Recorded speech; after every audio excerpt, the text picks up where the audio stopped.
रात्रि क्लास चल रहा था 5/4/1967। We were discussing the night class of the 5th April 1967. चौथी पेज के मध्य में बात चल रही थी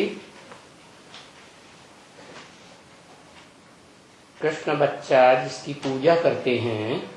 The topic being discussed in the middle of the 4th page was the child Krishna who is worshipped. भले 16 कला संपूर्ण है, Though he is complete with 16 celestial degrees, परंतु बनाया किसने 16 कला संपूर्ण? who made him complete with 16 celestial degrees? तो भगवान ही बनाने वाला है। It is God himself who makes him that. भगवान ही राजयोग सिखा करके आत्मा को संपन्न स्टेज में ले जाते हैं। God himself teaches Raj Yoga and takes the soul to a complete stage. तो गायन चला आता है, भगवान ने नर को नारायण बनाया गीता ज्ञान देकर। So, there is the praise, God made man, Nar, into Narayan by giving him the knowledge of the Gita. अब जिसने ज्ञान दिया Now, the one who gave the knowledge, उसको ही ज्ञान, जिसने ज्ञान दिया उसको तो भूल गए, they just forgot the one who gave the knowledge. क्योंकि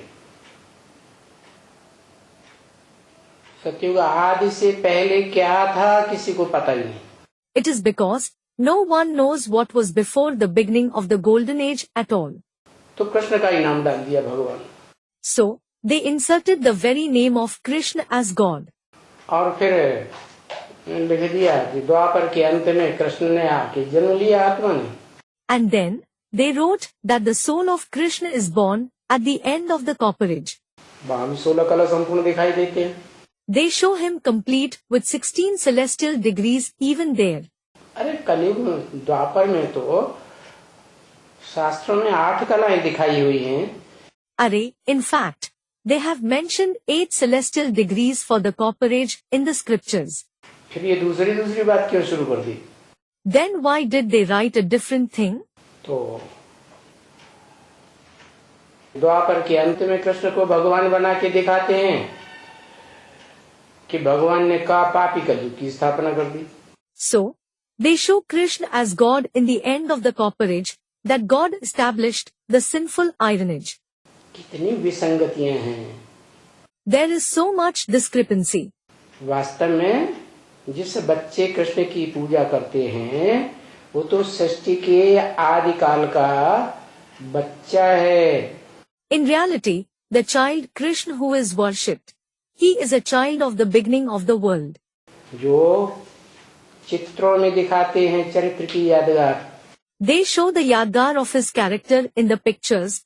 के भवसागर में पीपल का पत्ता पड़ा हुआ है और उसमें कृष्ण गर्भ महल में आराम से आत्मिक स्थिति का अंगूठा चूस रहा है। That a holy fig leaf is lying in the ocean of life, bhavsagar, and in it, Krishna is sucking the thumb of the soul-conscious stage comfortably in the palace-like womb. तो बच्चे को बाबा कैसे कह दिया? So, how was a child called Baba? बच्चे को तो जन्म देने वाला बड़ा होना चाहिए। The one who gives birth to a child should certainly be someone elder. इसलिए ये रॉन्ग बात है। This is why it is wrong. ये शिव बाबा कहते हैं मैं पतित पावन हूँ।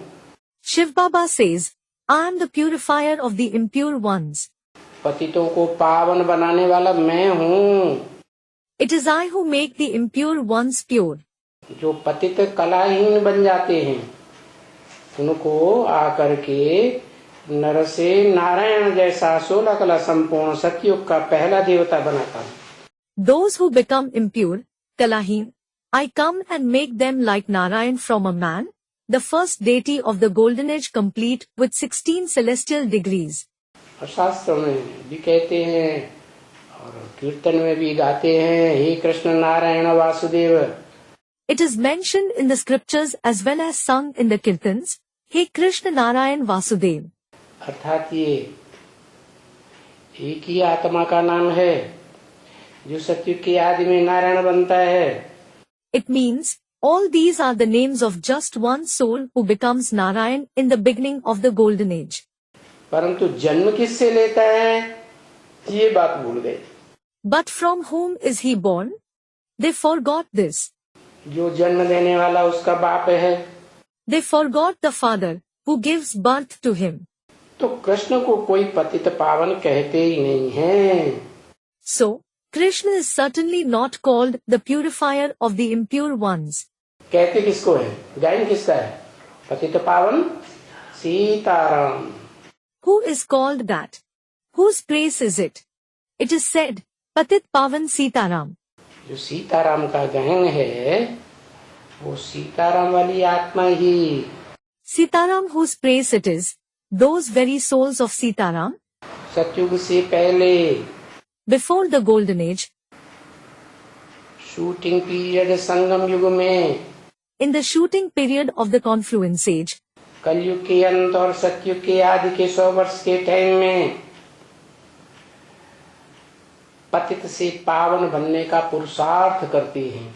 in the period of 100 years of the end of the iron age and the beginning of the golden age, make the purusharths to become pure from impure. और जब पावन बनते हैं तो वही राम वाली आत्मा पावन बन करके बाप समान बन जाती है। And when they become pure, that very soul of Ram becomes equal to the Father on becoming pure. आत्माओं का बाप है शिव और उन आत्माओं के बीच में जो भोगी आत्माएं हैं बड़ा बच्चा है राम वाली आत्मा जो मनुष्य सृष्टि का बीज है। The father of the souls is Shiv, and among those souls, the bhogi souls, the eldest son is the soul of Ram who is the seed of the human world. वो मनुष्य सृष्टि का बीज वो ही वास्तव में सतयुग आदि को आरंभ करने वाला बीज है। That seed of the human world himself is the seed who initiates the beginning of the golden age. इस ब्रॉड ड्रामा में जो 4 सीन है सतयुग त्रेता द्वापर कलयुग, इन चारों सीन्स को आरंभ करने वाला वो हीरो पार्टधारी है मनुष्य सृष्टि का बीज जो सबका आदि पिता कहा जाता है, जगत पिता कहा जाता है। The 4 scenes in this broad drama, the golden age, the silver age, the copper age, and the iron age, the one who begins all these 4 scenes is that hero actor, the seed of the human world who is called everyone's Adipita, the first father, Jagat Pita, the world father. जगतम पितरम वंदे पार्वती परमेश्वरो, ऐसे शास्त्रों में मान्यता है ना। Jagtam Pitram Vande Parvati Parmeshwaro. Meaning, I bow to the father of the world, the lord of Parvati. It is praised in the scriptures, isn't it? तो वही पतित से पावन बनता है। So, he himself becomes pure from impure. बनाता कौन है? Who makes him into that? बनाता है जो त्रिकालदर्शी है, अकूट त्रिकालदर्शी, जो कभी भी अज्ञानी बनता ही नहीं। The one who is Trikaldarshi, eternally Trikaldarshi, who never becomes ignorant at all, he makes him that. बनता है। Does he become that? वो जो जन्म मन के चक्र में ही नहीं आता तो अज्ञानी भी नहीं बनता। He who doesn't come in the cycle of birth and death, doesn't become ignorant either. और वो राम वाली आत्मा तो जन्म मन के चक्र में आती है। And the soul of Ram comes in the cycle of birth and death. परंतु मनुष्य सृष्टि का बीज है। However, he is the seed of the human world. इसलिए वो बीज में परमपिता परमात्मा शिव जो निराकारी निर्विकारी अभोक्ता अकर्ता है आत्मा, जिसका अपना शरीर ही नहीं है जो कर्म करे, तो वो प्रवेश करता है। This is why the Supreme Father, Supreme Soul Shiv, the soul who is incorporeal, voiceless, abhokta and akarta, who doesn't have a body of his own, so that he would perform actions, he enters that seed. जो गीता में लिखा है कि मैं It is written in the Gita, I प्रवेश करने योग्य हूँ, जैसे भूत प्रेत आत्माएं प्रवेश कर जाती हैं देखने में नहीं आती। Praveshtam, meaning I am capable of entering.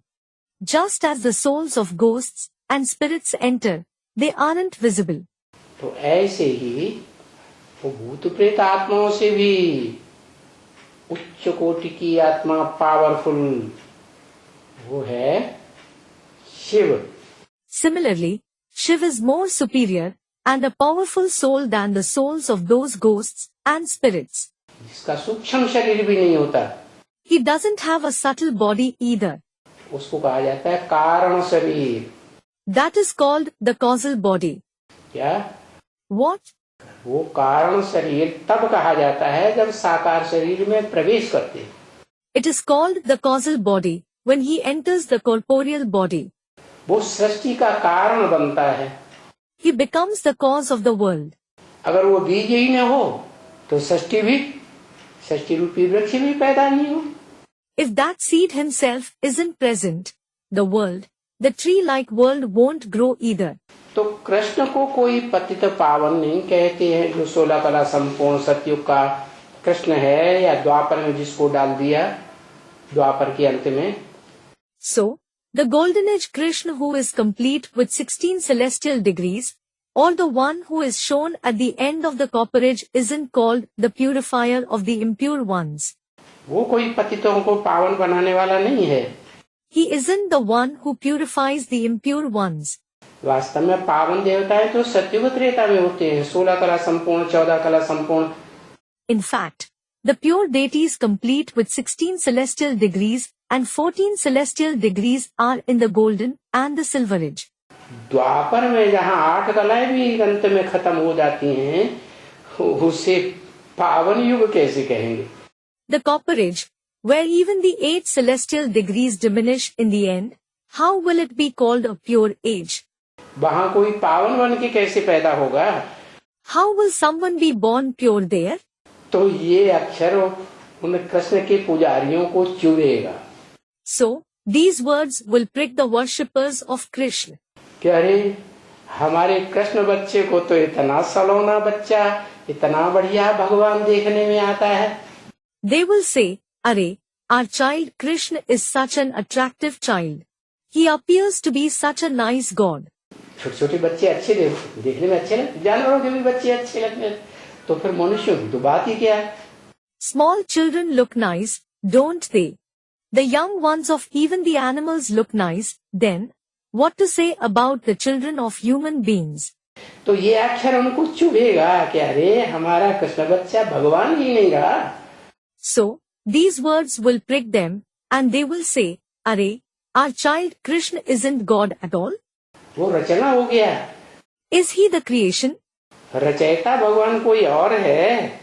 Is there someone else who is the creator God? तो गीता वाला जो होगा, So, the one who believes in the Gita, क्योंकि गीता में कृष्ण का नाम डाला हुआ है, it is because the name of Krishna has been inserted in the Gita. भले गीता में लिखा हुआ है कई जगह श्री भगवान वाच, कृष्ण भगवान वाच कहीं नहीं लिखा है। Although it is written Shri Bhagwanuvach, God speaks, at many places in the Gita, Krishna Bhagwanuvach, Lord Krishna speaks, is written nowhere. तो भी वो समझते हैं कि कृष्ण ही भगवान है। Still, they consider Krishna alone to be God. तो उनको इतना अंदर से चुभेगा एकदम। So, it will prick them a lot within. कि ऐसी बात सुनाई जो दिल में लग गई। You told them such a point that it hurt their heart. जैसे कोई तीखा बाण लगता है तो घाव कर देता है। Just like when a sharp arrow hits someone, it injures. इतना घाव कर देता है कि प्राण ही छोड़ देते। It injures to such an extent that they even die. तो ऐसे ही उनका देवान खत्म हो जाता है। So similarly, their body consciousness ends. और फिर वो कोई जास्ती प्रश्न उत्तर नहीं करते हैं। Then, they don't argue much. बस निश्चय हो गया कि इनको भगवान ही पढ़ाते हैं। That's it. They become faithful thinking. it is God himself who teaches these ones. क्योंकि भगवान की बातों का जवाब कौन देगा सिवाय भगवान के? It is because who else will answer God's questions except God himself? Krishna भगवान है तो कृष्ण भगवान ने गीता में तो बताया नहीं कि मैं कैसे भगवान हूँ. If Krishna is God, God Krishna certainly didn't mention in the Gita how he is God. और ये बताते हैं तो जरूरी है भगवान के बच्चे. And if these people tell us that, they certainly are the children of God. अच्छी तरह से ये तो बताते हैं. They explain it nicely. और मंत्र भी बताते हैं. And they also tell the mantra. क्या? What? भगवान आकर के क्या मंत्रणा देते हैं वो मंत्र भी बताते हैं. They also tell us the advice, the mantra which God gives on coming. क्या करो? Do what? माम एकम याद करो. Remember me alone. मना जो निराकार आत्माओं का निराकार बाप शिव है ज्योति बिंदु. It means the incorporeal father of the incorporeal souls, Shiv, the point of light. जो सदैवी बिंदु रूप स्टेज में स्थित रहता है स्वस्थिति में सदा शिव है वो बताते हैं. The one who is always stable in the point form stage, the self stage, Swasthiti, who is Sadashiv, forever beneficial. He says, कि मेरा मन नहीं है जो मैं संकल्प विकल्प चलाऊं मनन चिंतन मंथन करूं. I don't have a mind so that I generate good thoughts and bad thoughts, or think and churn. मेरे तो जन्म ही नहीं है जिनके बारे में मनन चिंतन मंथन करूं. I don't have any births at all to think and churn over. मैं तो अविनाशी आत्मा हूँ. In fact, I am an imperishable soul. मैं देह का जन्म लेता ही नहीं. I am not born through the body at all. तो मैं मंत्र कैसे बताऊंगा कि मामी कम याद करो. So, how will I give you the mantra, remember me alone? एक बिंदु को याद करो पता कैसे चलेगा? If you remember the one point, how will you come to know who it is? जितनी भी आत्माएं सब बिंदी बिंदी तो हैं तो कौन सी बिंदी को याद करें? All the souls are certainly points, so which point should you remember? विशेषता तो कुछ पता नहीं चलेगी कि वो स्पेशल बिंदी कौन जो भगवान है. You won't come to know of its specialty, which that special point of God is. तो बताया कि वो फिर इतना फिर त्री नहीं करेगा तिर तिर प्रश्नों की बौछार नहीं करेगा. So, it was said, then, he won't ask so many questions, he won't shower questions on you. नमक सो जाएगा. He will bow to you. बुद्धि झुकाए देगा. He will bow his intellect. ये क्यों कहते हो? Why do you say this? अरे फलाना क्यों? Arey, why so and so? ना क्योंकि भगवान इनको पढ़ाते हैं ना. No. It is because God teaches these ones, doesn't he? और इनसे जास्ती इनको कौन होगा?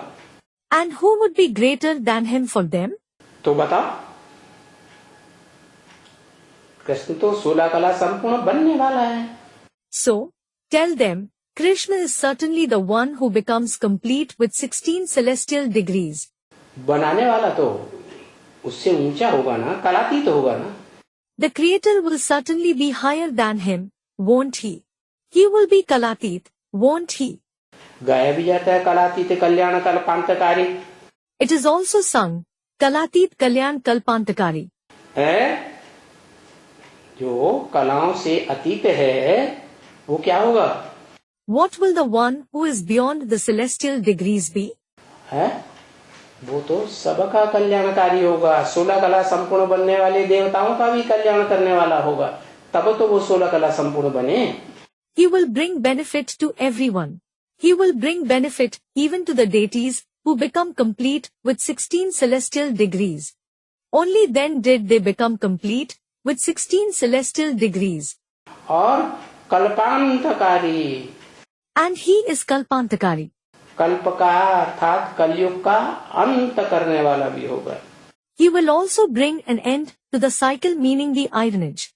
जो कलाहीन हो जाते हैं, बहुत दुखदायी तामसी बन जाते हैं।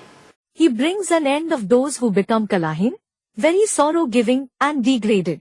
पीछे जो तुम कहते रहेंगे, Whatever you say in future, जो अच्छा होगा ना, वो दिल पर लगता जाएगा।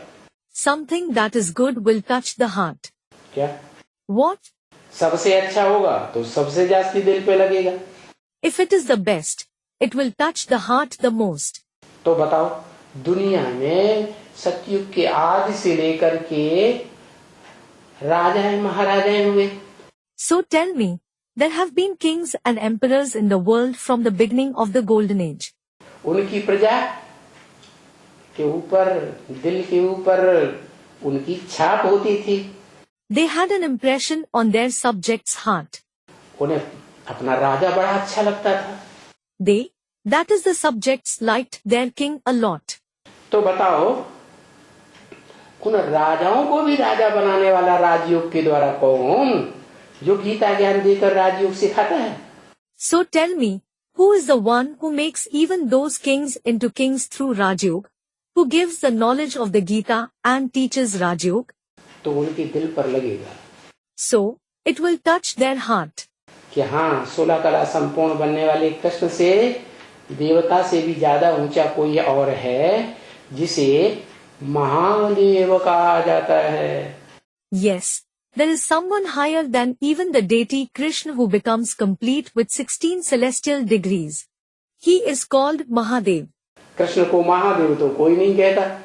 Certainly, no one calls Krishna Mahadev. अच्छा लगता जाएगा। They will start liking it.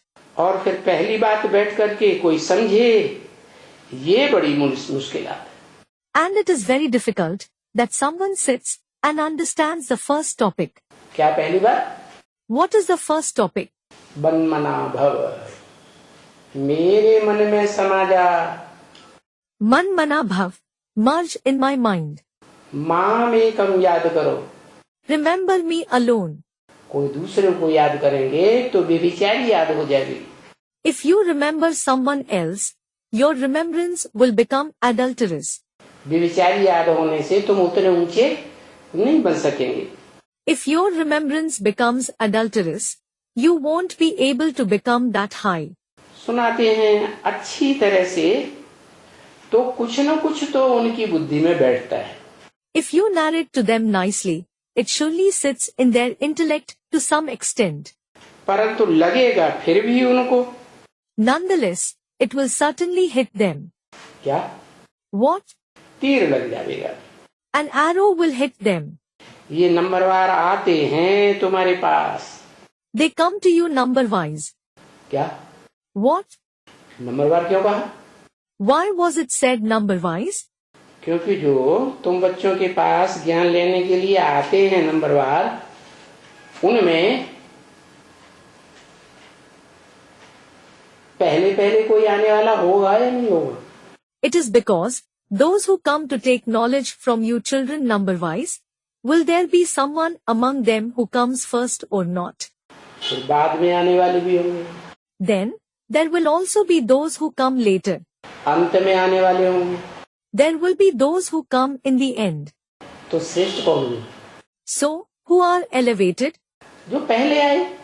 Those who came first. तो नंबरवार तुम्हारे पास आते हैं। So, they come to you number-wise. कोई बहुत समय का भक्ति किया होगा। If someone has done bhakti for a long time, माना? what does it mean? इस जन्म एक जन्म की बात नहीं।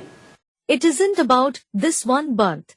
कोई आत्मा पूर्व जन्मों में बहुत जन्मों से भक्ति की हुई होगी।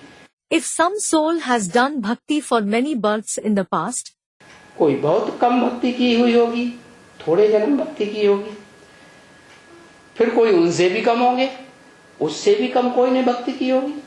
some soul would have done very little bhakti for fewer births. Then, there will be some souls who would have done even lesser bhakti than them. तो जिस हिसाब से ज्ञान में आते हैं, उसी हिसाब से वो आत्मलोक जो आत्माओं का घर है, सुप्रीम जो मुसलमान लोग कहते हैं अल्लाह फर्श में नहीं रहता, अर्श में रहता है. So, the order in which they come in knowledge, in the same order they, the soul world which is the home for the souls, the supreme abode, for which the Muslims say, Allah doesn't live on farsh, land, He lives in arsh. है वो अर्श ही हम आत्माओं का भी घर है, हमारे बाप का भी घर है. That arsh itself is the home for us souls as well as our father. आत्माओं के बाप का घर. It is the home for the father of the souls. तो वो आत्माएं जो यहाँ लास्ट में आती हैं ज्ञान लेने, वो परमधाम से भी कब उतरेंगी? So, those souls who come last to take the knowledge here, when will they descend even from the supreme abode? पहले उतरेंगी, बीच में उतरेंगी कि लास्ट में उतरेंगी? Will they descend first, in the middle, or in the end? Last में उतरती. They descend in the end. यहाँ भी तो ऐसे ही है ना. It is the same here as well, isn't it? जो ज्ञान में पहले आए हैं, उससे साबित होता है कि वो परमधाम से, आत्मलोक से इस संसार में देह धारण करके पहले आए. Those who have come in knowledge first, it proves that they came first from the supreme abode, the soul world, and took on a body in this world. और जो यहाँ ज्ञान में बाद में आते हैं, And those who come late in knowledge here, तो बाद में जाएंगे बाप के घर में, आत्मलोक में, और बाद में ही इस संसार में लौटेंगे, देह धारण करेंगे. they will go to the Father's home, to the soul world later, and they will return later in this world and take on a body. देह के सुख भोगेंगे या दुख भोगेंगे. Experience happiness or sorrow through the body. तो बताया बहुत समझने वाले ने बहुत भक्ति की है ना.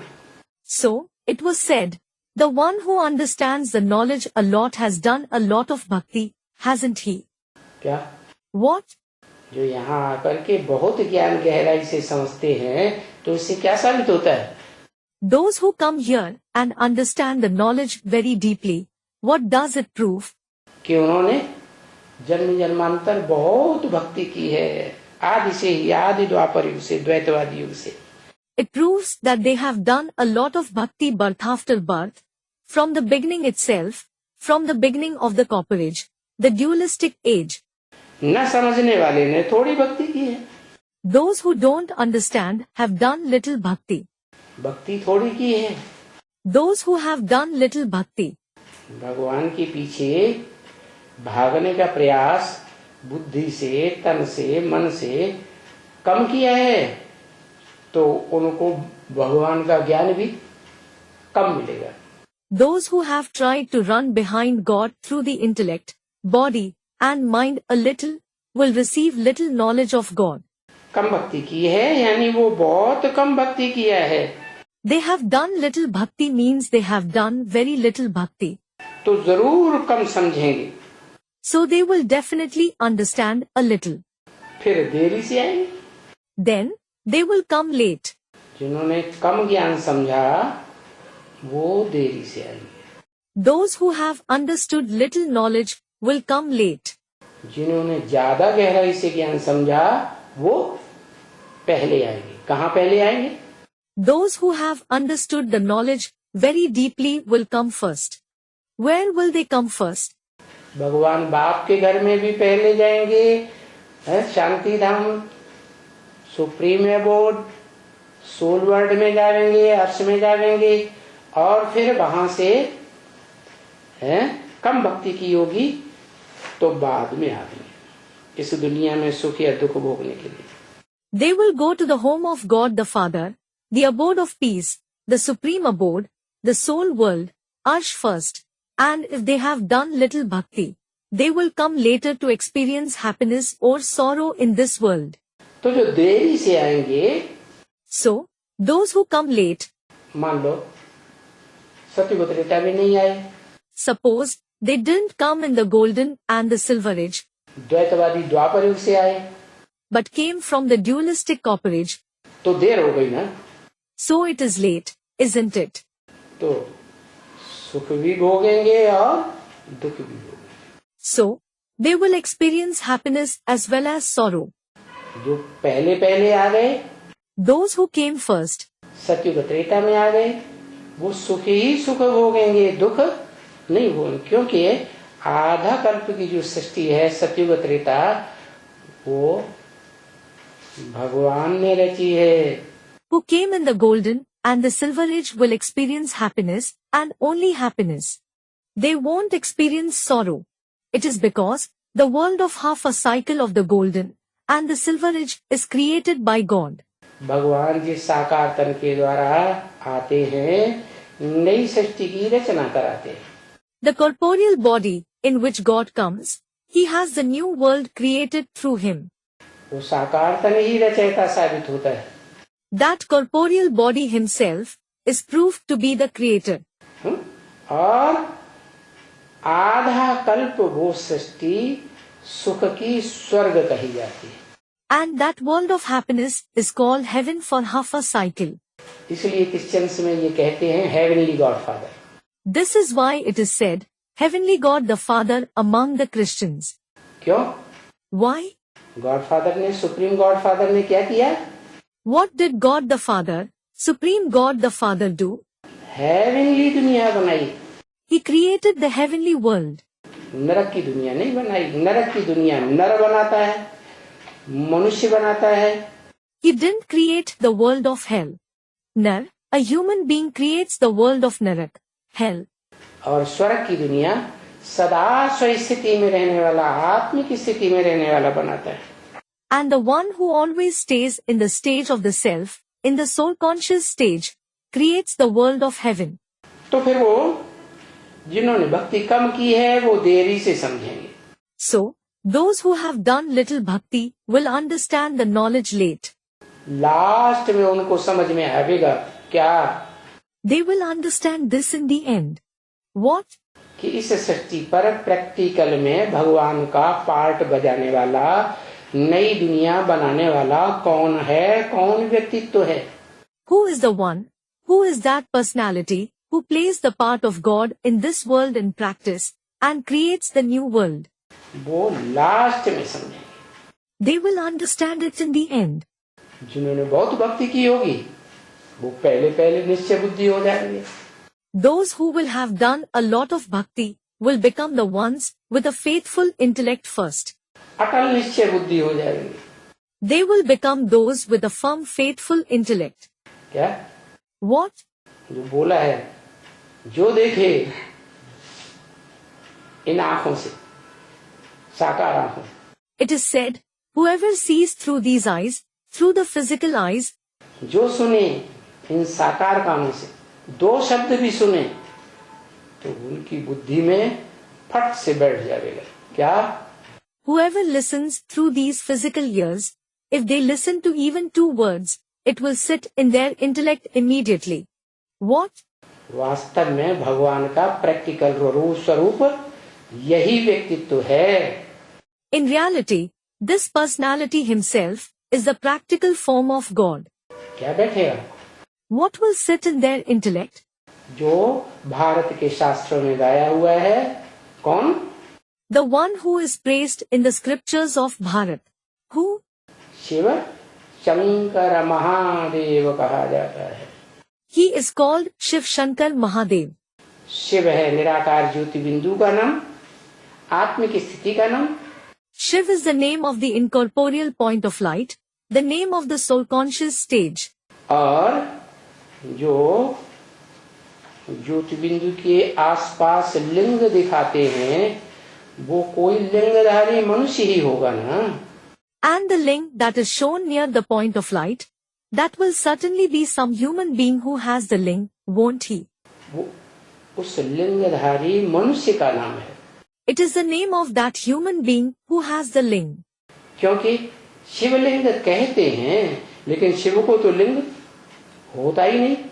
It is because they do say Shivling, but Shiv doesn't have a ling at all. जिसमें प्रवेश करता है उसको लिंग होता है। The one whom he enters has a ling. फिर उस लिंग का इतना गायन क्यों, इतना पूजन क्यों? Then, Why is that ling praised and worshipped so much? पूजन उसी का होता है जो पवित्र होता है, पवित्र बनने का पुरुषार्थ करता है। तो उस लिंग रूप धारण करने वाले व्यक्तित्व ने जरूर अमोघ वीर्य बनने का पुरुषार्थ किया है ईश्वरीय याद में। The one who is pure, who makes the purusharth to become pure alone is worshipped. So, the personality who takes on the form of a ling has certainly made the purusharth to become amogvirya in the remembrance of God. Amogvirya is one who doesn't lose vigor.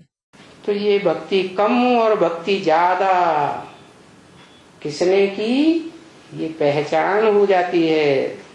So, it is known who has done little bhakti and who has done more bhakti.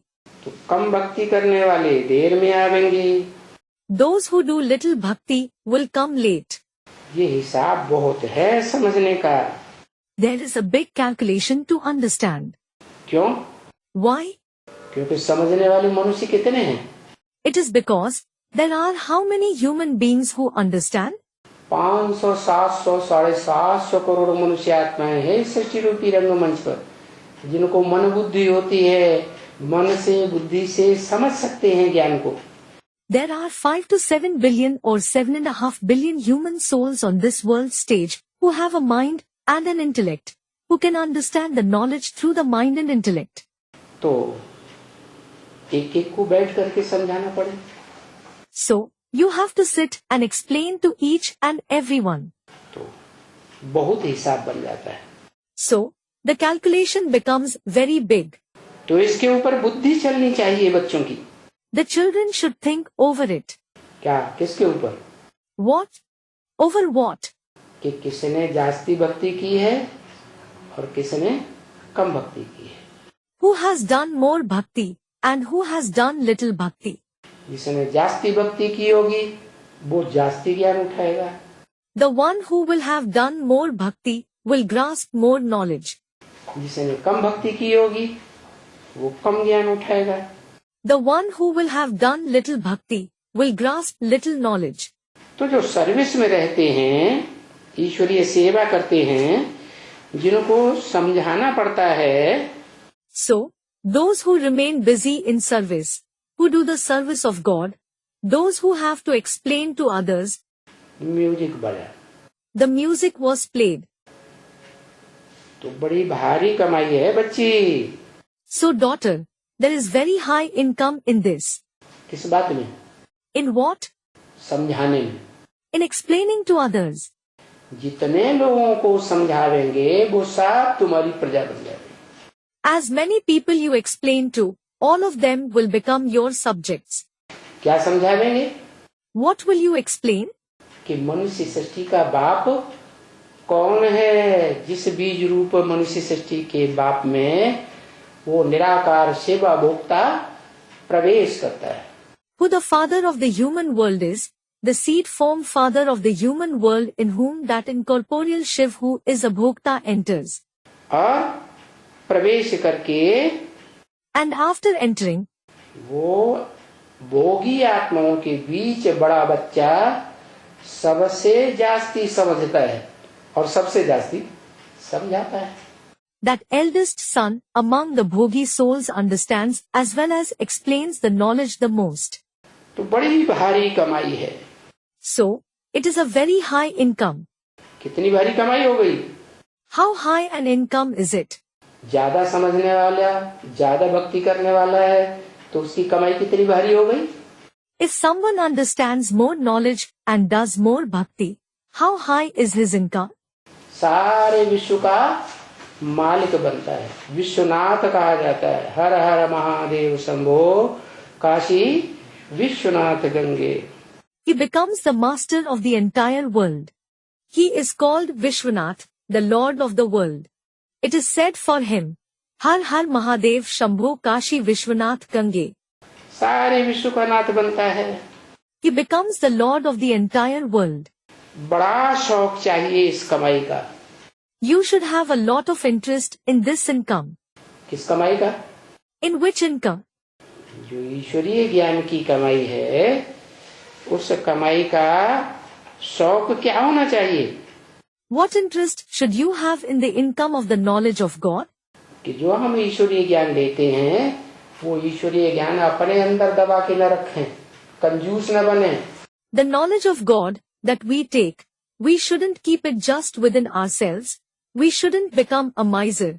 सबको बांटते रहे. ये ज्ञान, ये कमाई ऐसी है, ये धन ऐसा है कि जितना बांटेंगे उतना बढ़ेगा.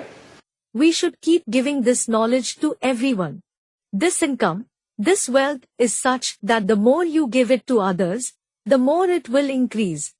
तो शौक चाहिए, नहीं तो पछताना भी बहुत पड़ता है. So, you should have interest. Otherwise, you also have to repent a lot. क्या? What? जो ज्ञान लेते तो हैं, सुनते तो हैं. Those who do take the knowledge, do listen to it. क्या? What? लेकिन सारे संसार को दे नहीं पाते क्योंकि खुद ही नहीं समझा है कि बाप कौन है, जैसे Brahma. But aren't able to give it to the entire world because they themselves haven't understood who the Father is. For example, Brahma. समझा? इस मनुष्य सृष्टि को स्वर्ग बनाने वाला प्रैक्टिकल में कौन व्यक्तित्व है जो साकार ही है और साकार सृष्टि ही बनाता है. रचयिता साकार होगा, साकार सृष्टि का कि निराकार होगा. Did he understand who the personality is, who makes this human world into heaven in practice, and who is corporeal himself and creates just the corporeal world? Will the creator of the corporeal world be corporeal, or will he be incorporeal? साकार ही होता है. He is certainly corporeal. तो बड़ा शौक चाहिए, नहीं तो पछताना भी बहुत पड़ता है. So, you should have a lot of interest. Otherwise, you also have to repent a lot. क्या पछताना पड़ा ब्रह्मा को? How did Brahma have to repent? है? अरे हम तो बाप को समझा ही नहीं. Arey, I didn't recognize the Father at all. है? 33 साल चलते रहे. I kept following the knowledge for 33 years. ज्ञान उठाते रहे. I continued taking the knowledge. लेकिन इस सृष्टि में बाप कौन है, मनुष्य सृष्टि का बीज कौन है, वो नहीं जान सके. But couldn't recognize who the Father in this world is, who the seed of the human world is. शरीर रहते रहते तो जान ही नहीं सके. He couldn't recognize him while being alive at all. शरीर छूट गया, फिर सूक्ष्म शरीर धारण किया तो बुद्धि भी सूक्ष्म हो जाती है और मन भी सूक्ष्म हो जाता है. When he left the body and took on a subtle body, the intellect as well as the mind becomes subtle. तब पहचाना, वो भी लास्ट में. It is then that he recognizes him, that too in the end. पहले पहचानते कि बाद में? Does he recognize him first or later? है लास्ट में पहचाना. पिछाड़ी में साक्षात्कार होते हैं ना बच्ची. He recognizes him in the end. Daughter, you have visions in the end, don't you? ओह, कल्प कल्पांतर के लिए मैं फिर कभी भी राजा नहीं बनेंगी. Oh, I will never become a king for many cycles again. Last में साक्षात्कार होते. आदि में भी साक्षात्कार हुए ना. आदि सो अंत. You have these visions in the end.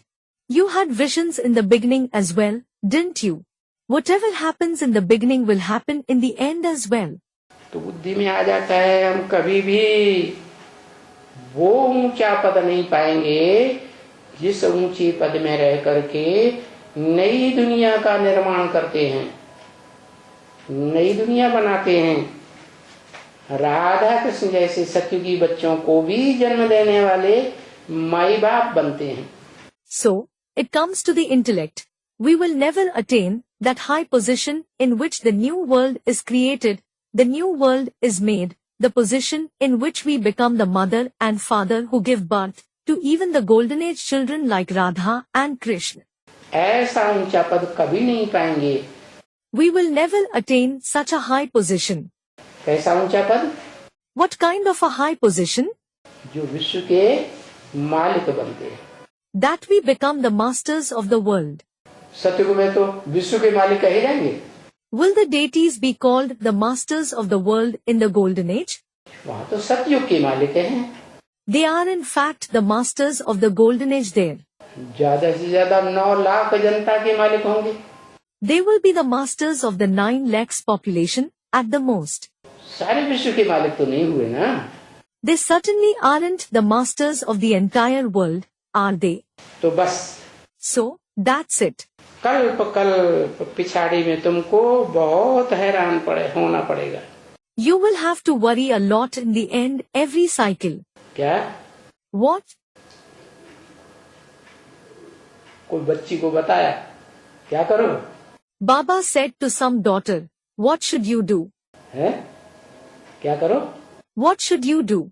बहुत गहराई से इतना गहरा ज्ञान सुनाओ जो इस मनुष्य साकार सृष्टि के साकार रचयिता का पूरा परिचय ले सको और दूसरों को दे भी सको. With great depth, narrate such deep knowledge that you are able to take the complete introduction of the corporeal creator of the corporeal human world and also give it to others. तो फिर हैरानी नहीं रहेगी. Then, you won't worry. क्या बुद्धि में आएगा? What will come to the intellect? है? मैंने पूरा पहचाना तो मैंने ही उसका वर्ण किया तो मैंने ही सब कुछ पाया. When I have recognized him completely, I myself have chosen him, so I myself have received everything. हमने देखा, हमने पाया, शिव भोला भंडार. I have seen, I have found Shiv, the storehouse of innocence. दूसरे ने किसी ने हमारे बराबर नहीं पाया. No one else has received him as much as I have. तो जब हैरान बहुत होना पड़ेगा, So, when you have to worry a lot, सजाओं का साक्षात्कार करते रहें. you will keep having the visions of punishments. बोला देखो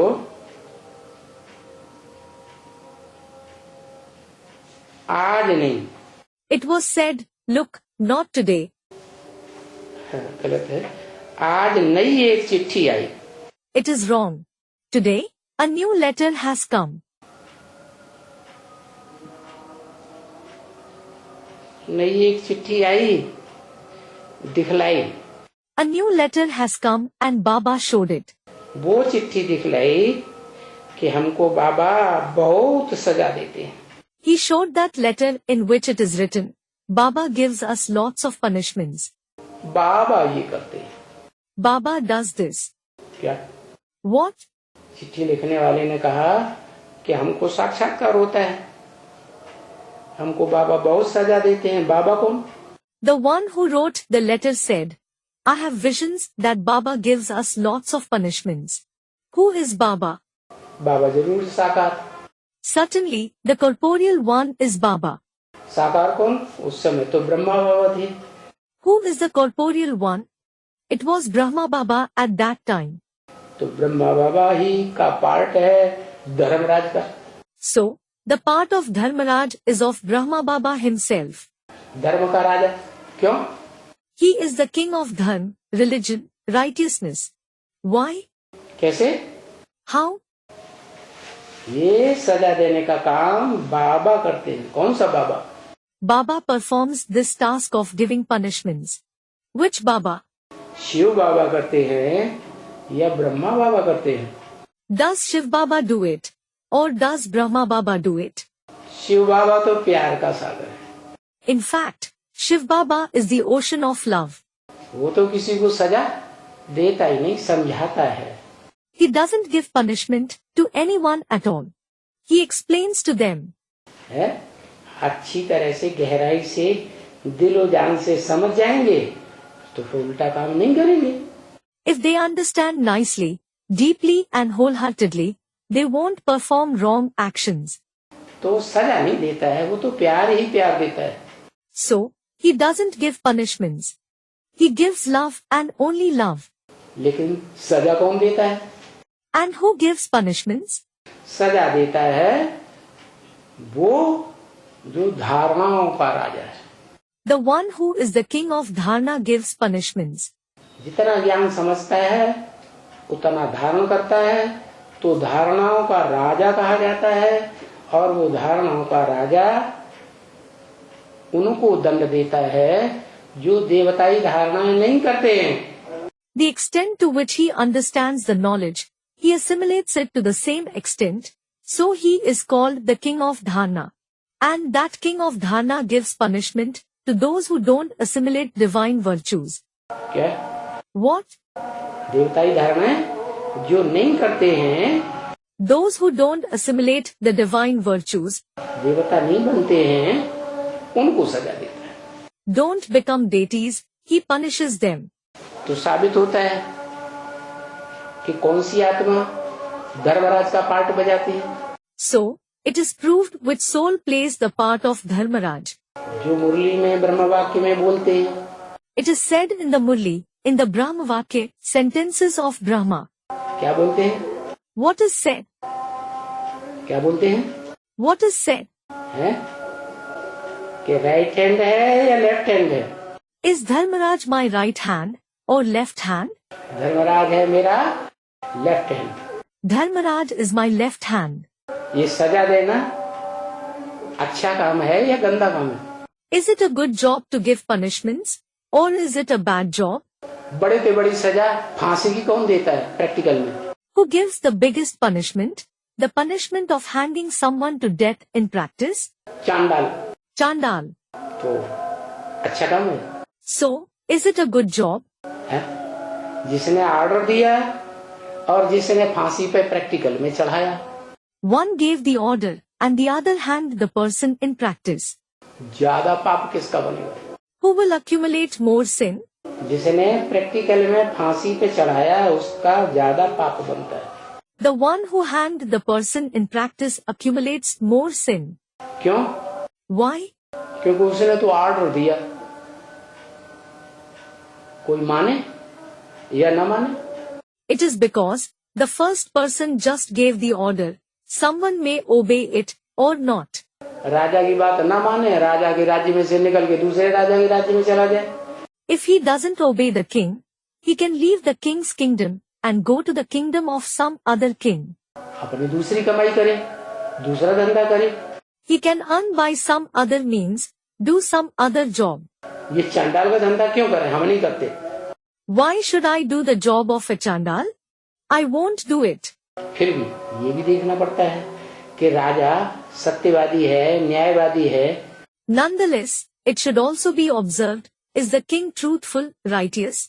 जो सजा दी है वो सच्ची सजा दी है या किसी को झूठी सजा दे करके सूली पर चढ़ाई दी है? Did he give the correct punishment?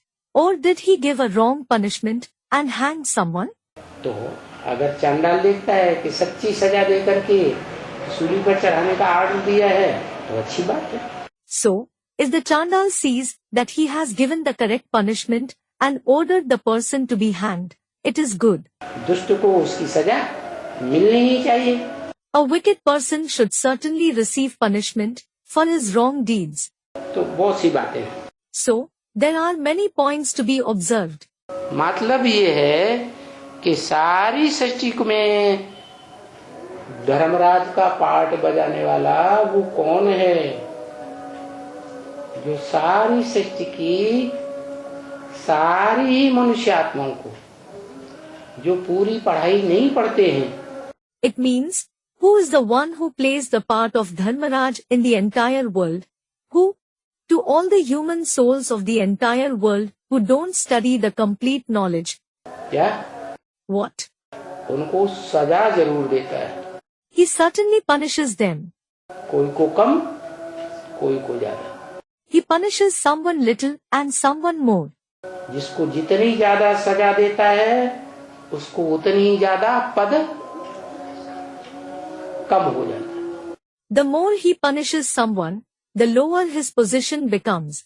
Here, his refers to the one who is punished. छोटा राजा बनता है। He becomes a small king. है? छोटी कंट्रोलिंग पावर आती है। He receives little controlling power. और जो कम सजा खाए या सजा नहीं खाता है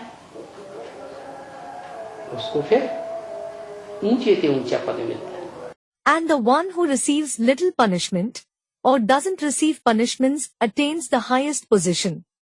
जैसे अष्टदेव कहे जाते हैं. For example, there are the 8 deities. क्या? What? 8 दिशाओं के पालने वाले 8 दिग्पाल गए हुए हैं. 8 Digpal who sustain the 8 directions are praised. Digpal means guardian deities of the 8 directions. वो 8 दिग्पाल पूरा ज्ञान उठाते हैं. Those 8 Digpal grasp the complete knowledge. भले हैं नंबरवार, Although they are number-wise, क्योंकि नंबरवार ही धर्म इस षष्ठी रूपी रंगमंच पर आते हैं. उनके धर्म पिताएं भी नंबरवार आते हैं. it is because the religions are established number-wise on this world stage, and their religious fathers also descend number-wise. बड़े पावरफुल धर्म पिताएं होते हैं. Those religious fathers are very powerful. लेकिन वो धर्म पिताएं क्राइस्ट की तरह जब इस सृष्टि पर आते हैं आत्मलोक से उतर करके, But when they descend from the soul world to this world like Christ, तो जैसे क्राइस्ट ने जीसस में प्रवेश किया, just as Christ entered Jesus, कोई देहधारी व्यक्तित्व था ना, he was a bodily being, wasn't he? इसलिए मुरली में बोला है, ब्रह्म वाक्य है This is why it is said in the Murli, there is a Brahma Vakya. कि ऊंचे ते ऊंचे को जरूर ऊंचे ते ऊंचे में प्रवेश करना पड़े. The one who is the highest of the high certainly has to enter someone highest. जितना ऊंचा धर्म पिता होगा, जितने नंबर का है, उतने ही ऊंचे देवात्मा में प्रवेश करता है. The higher the religious father, the higher the rank, he enters a deity soul who is equally high. तो सतयुग में है और 8 जन्म होते हैं. So, there are 8 births in the golden age. उन 8 जन्मों में 8 राजाएं होती हैं. There are 8 kings in those 8 births. सतयुग के 8 पीढ़ियों में 8 राजाएं. There are 8 kings in the 8 generations of the golden age. और पहली पीढ़ी का जो राजा कृष्ण है, नारायण कहा जाता है, उसको जन्म देने वाला Mahadev. And Krishna, the king of the first generation, who is called Narayan, the one who gives birth to him is Mahadev. देवताओं में सबसे बड़ा देवता. He is the highest deity among all the deities. वो हो गया अष्टदेवों में अव्वल number. He is the number 1 among the 8 deities. क्या? What? अष्टदेवों में अव्वल number. He is the number 1 among the 8 deities. और वो अव्वल नंबर जो है, वो ही वास्तव में मुसलमानों में जबराइल गाया हुआ है. And the one who is the number 1 himself is praised as Jabrail, Gabriel, among the Muslims. जबराइल क्यों गाया हुआ है? फरिश्ता. Why is the angel Jabrail praised? Bharat में तो फरिश्ताओं को नहीं मानते. Angels aren't praised in Bharat. Bharat में तो देवी देवताओं को मानते हैं. On the contrary, deities are praised in Bharat. मुसलमानों ने फरिश्ता जबराइल को सबसे ऊंचा क्यों मान लिया? Why did the Muslims consider the angel Jabrail to be the highest? क्योंकि वो वास्तव में जिसे जबराइल कहते हैं, उन्हें जबरदस्त लगता है. It is because the one whom they call Jabrail in reality, they consider him the most powerful, Jabardast. क्यों? Why? सजा देता है ना. He gives punishments, doesn't he? है? तो सजा देता है तो उसे ही जबरदस्त मान लिया. He gives punishments, so they considered him alone the most powerful. वो नहीं जानते हैं कि जो सजा देने वाला है, वो वास्तव में सजा खाता भी है. They don't know that the one who gives punishment also receives punishment in reality. क्या? What? नहीं तो भगवान का तो नारा है, स्वतंत्र रहो, स्वतंत्र रहने. Otherwise, the slogan of God is, be independent and let others be independent. क्या? What? हम जैसे कर्म करेंगे, हमें देख, दूसरे भी वैसे ही कर्म करेंगे. As the actions we perform, the others will watch us and do the same. हम सजा नहीं देंगे दूसरों को, तो हम भी सजा नहीं खाएंगे। If we don't punish others, we won't receive punishments either. हम जो करेंगे वो हमारे फॉलोअर्स हमको देख करके करेंगे। Whatever we do, our followers will watch us and do the same. तो जो सत्युग में 8 नारायण होते हैं 8 पीढ़ियों में, वो भी सजाएं खाते हैं। So, the 8 Narayans of the 8 generations in the golden age also receive punishment. क्योंकि नंबरवार कलाएं उनकी कम होती जाती है। It is because their celestial degrees keep decreasing number-wise. सत्युग में 8 जन्मों में 2 कलाएं वो कम हो जाती है। 2 celestial degrees decrease in the 8 births in the golden age. इसलिए त्रेता में 14 कला संपूर्ण गाया जाता है। This is why the deities complete with 14 celestial degrees are praised in the silver age. तो कलातीत कब बनते हैं? So, when do they become Kalatit? कलातीत जो बनते हैं वो संगम युग में 8 बच्चे बनते हैं भगवान के। Those who become Kalatit are the 8 children of God in the confluence age. जो अष्टदेव कहे जाते हैं। They are called Ashtdev, the 8 deities. Mahadev से नीची स्टेज वाले नंबरवार। They have number-wise lower stage compared to Mahadev. और वो इतना पढ़ाई का पुरुषार्थ करते हैं, गीता ज्ञान धारण करने का, विस्तार में जाने का, व्याख्या समझने का। And they make so much purusharth of studying, assimilating the knowledge of the Gita, of going into the expanse of knowledge and understanding the clarification, कि वो अपने अपने धर्म पिताओं के ग्रुप के पूर्वज बन जाते हैं। that they become the ancestors of the group of their respective religious fathers. उन धर्मों में सबसे ऊंचा पाठ बजाने वाले। They are the ones who play the highest part in their respective religion. कैसा पाठ बजाने वाले? What kind of a part do they play? Flawless. Flawless. क्या? What? जैसे देवी देवता सनातन धर्म का सबसे ऊंचा पाठ बजाने वाला फ्लॉलेस कौन? For example, who is the flawless soul who plays the highest part in the ancient deity religion? Mahadev. Mahadev. ऐसे ही चंद्रवंश का सबसे ऊंचा पाठ बजाने वाला कौन? Similarly, who is the one who plays the highest part in the Chandravansh? किसी कहेंगे? Who will be called that? है जिसे कहते हैं Anusuiya,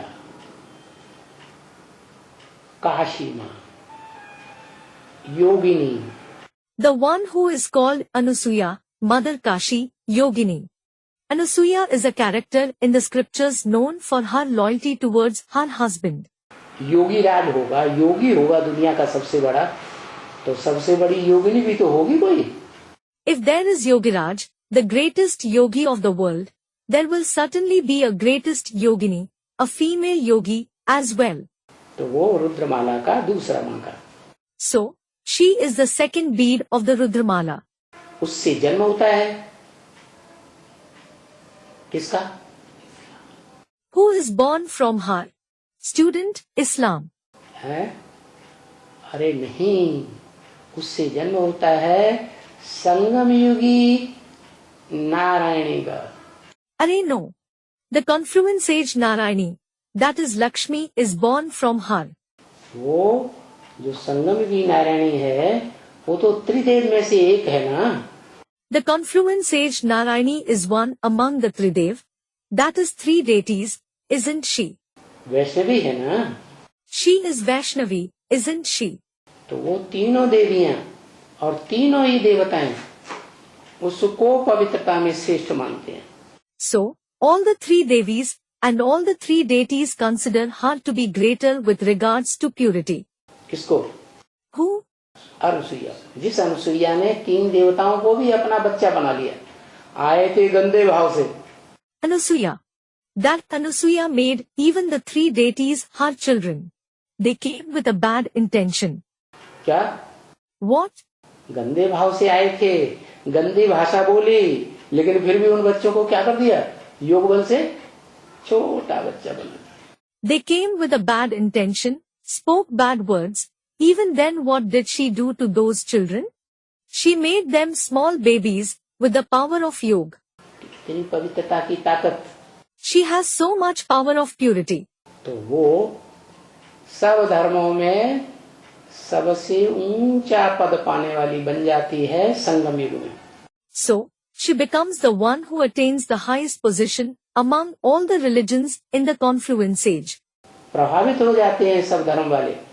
People of all the religions are influenced by her.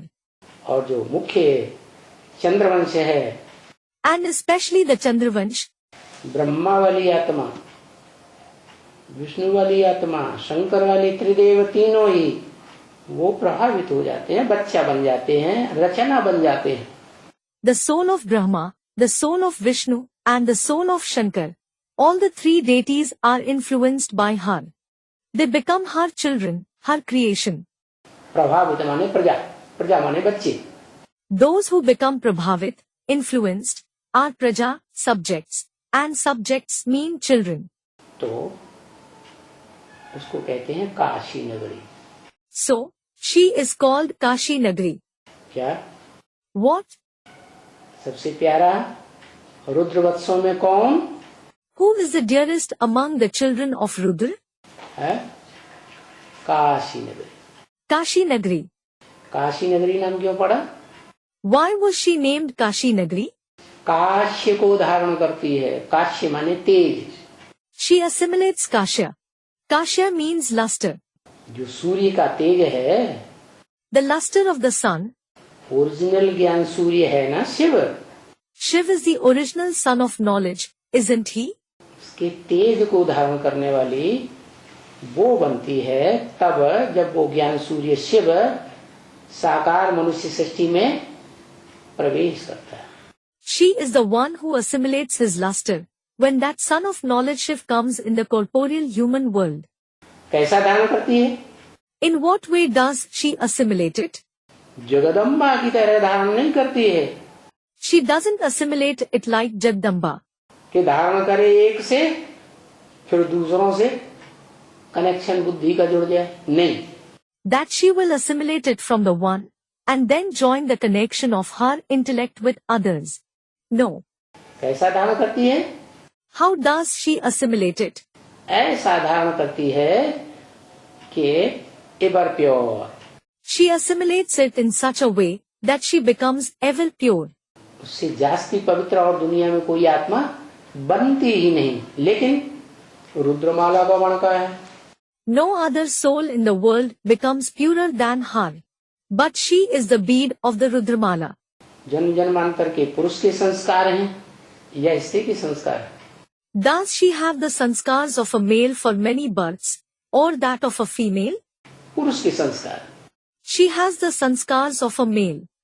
इसलिए पुरुष के संस्कार होने के कारण This is why, because of having the sanskars of a male, जो इस दुनिया में जन्म होंगे वो पुरुष के ज्यादा होंगे या स्त्री के ज्यादा जन्म होंगे?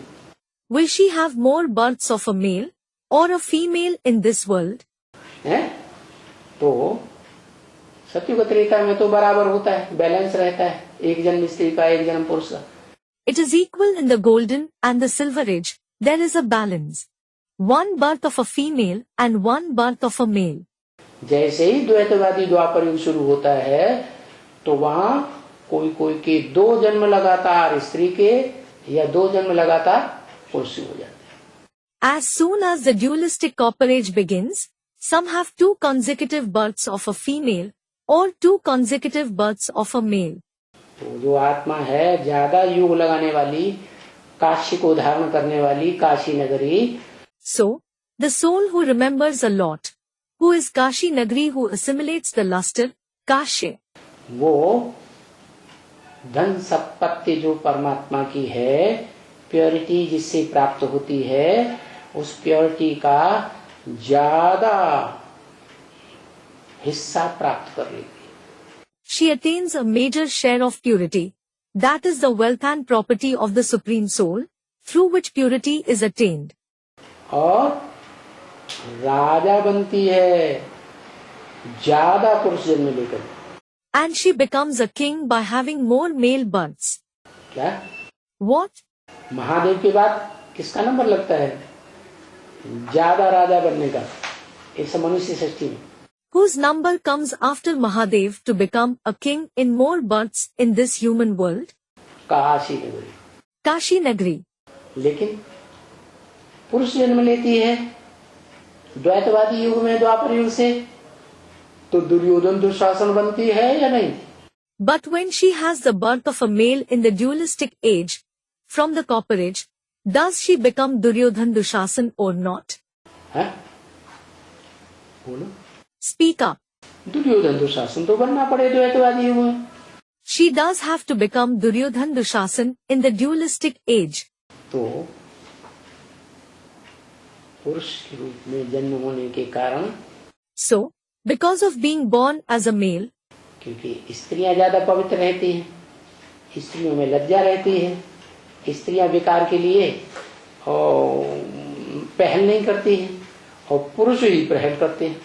it is because women are purer, women have modesty, and they don't initiate the vice of lust. It is men themselves who do it. तो जो गलत काम के लिए पहल करते हैं वो ज्यादा पापी हुए, या जो पहल नहीं करती हैं वो ज्यादा पापी हुए हैं? So, are those who initiate wrong actions more sinful, or are those who don't initiate it more sinful? Student, those who initiate it. तो पहल करने वाले पापी ज्यादा होते हैं, इसलिए गीता में आया हुआ है क्या? So, those who initiate it are more sinful. This is why it has been mentioned in the Gita. What? वित्तेषु यक्ष राक्षसाम. Vittesho yaksh rakshasam. जो यक्ष और राक्षस हैं उनमें मैं, It means, among the demigods, that is yaksh, and demons, I. वित्त माने धन संपत्ति, Vit means wealth and property. ईश माने स्वामी. Ish means lord. मैं वित्तेश बनता हूँ अर्थात कुबेर हूँ. I become Vittesh meaning Kuber. क्या? What? कुबेर जो है वो भाई था रावण का भाई. Kuber was Ravan's brother. तो ये बताया कि प्रैक्टिकल जीवन में ज्ञान का जो विशेष लक्ष्य है प्योरिटी धारण करना. So, it was said, the special aim of knowledge is to assimilate purity in the life in practice. वो किस आत्मा ने धारण की? Which soul assimilated it? जब धारण की उस समय स्त्री चोला लेकर के धारण की. When she assimilated it taking on a female body. Practical भगवान का पार्ट बजाने वाले से धारण की. She assimilated it from the one who plays the part of God in practice. और जब धारण की तो किसी और का संग नहीं किया. And when she assimilated it, she didn't take the company of anyone else. इसलिए वो प्योरिटी की पावर अक्षुण्ण रहती है. This is why that power of purity remains unbroken. और वो महादेव के बाद संसार का सबसे शक्तिशाली राजा बनती है. And she becomes the most powerful king of the world after Mahadev. क्या? What? माना ब्रह्मा वाली आत्मा, दादा लेखराज वाली आत्मा जो कल्प में राजा बनेगी. It means, the soul of Brahma, the soul of Dada Lekhraj who becomes a king in the cycle. उससे भी ज्यादा राजा बनेगी या नहीं? Will she, that is Kashi Nagri, become a king more than him or not? उससे भी ज्यादा, क्योंकि ब्रह्मा वाली आत्मा तो सतयुग के पहले जन्म में जाके राजा बनती है. She will become a king even more than him. It is because the soul of Brahma becomes a king in the first birth of the golden age. और ये रुद्रमाला के मणके कहाँ राजा बनते हैं? And where do these beads of the Rudramala become kings? इससे संगम युग में राजा बनते हैं जो ऊंचे के ऊंची पीढ़ी है. They become kings in this confluence age, which is the highest of the high generation. क्या? What? सतयुग में 9 पीढ़ियां हुई ना। There are 9 generations in the golden age, aren't there? Radha Krishna से लेकर 8 पीढ़ी। There are 8 generations starting from that of Radha Krishna. और राधा कृष्ण को जन्म देने वाली एक और पीढ़ी संगम युग की। And there is one more generation of the confluence age that gives birth to Radha Krishna. जो विश्व के बादशाह बनते हैं, सारे विश्व को कंट्रोल करते हैं। They become the emperors of the world. They control the entire world. है ना? तो 9 पीढ़ियां हो गई। Isn't it? So, there are 9 generations. एक संगम युगी स्वर्ण युग की। One is the generation of the golden confluence age. और फिर सतयुग की 8 पीढ़ियां। And then there are the 8 generations of the golden age. तो 9 पीढ़ियों में ये एक प्रकार के कंट्रोलर हो गए संसार के। So, they are a kind of controllers of the world in the 9 generations. तो उसमें 8वां जो है वो आता है आर्य समाजी। The 8th one among them is Arey Samaji. और उसमें सतयुग में पहला जो है वो है चंद्रवंश का मुखिया। And the first one in the golden age is the head of the Chandravansh. क्या? What? चंद्रवंश का मुखिया माने? What does the head of the Chandravansh mean? है चंद्रवंश का मुखिया है, इसलिए कृष्ण का नाम के आगे चंद्र भी लगाया जाता है। He is the head of the Chandravansh. This is why Chandra is also added to the name of Krishna. क्या कहते हैं? What is he called? Krishna Chandra. Krishna Chandra. ऐसे नहीं कि राम वाली आत्मा ही फेल हुई यज्ञ के आदि में। It isn't that just the soul of Ram failed in the beginning of the yajna. तो कम कला वाली बन गई,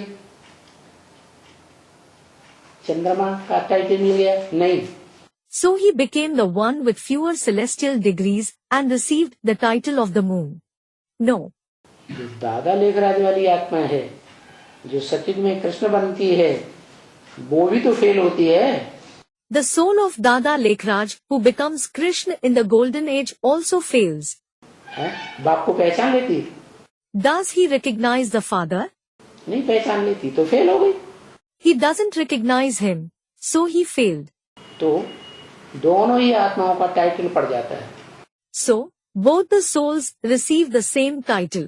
क्या सृष्टि में रंगमंच पर भक्तों के बीच में क्या टाइटल पड़ जाता है? कृष्णचंद्र और Ramchandra. What title do they receive on the world stage among the devotees? Krishna Chandra and Ramchandra. वास्तव में सतयुग के आदि की बात तो कोई जानता ही नहीं। In reality, no one knows about the beginning of the golden age at all. क्योंकि विनाश होने के बाद किसी को कुछ याद नहीं रहता। It is because no one remembers anything after the destruction takes place. तो ये है सारा हिसाब किताब। So, this is the entire calculation. Om Shanti. Om Shanti.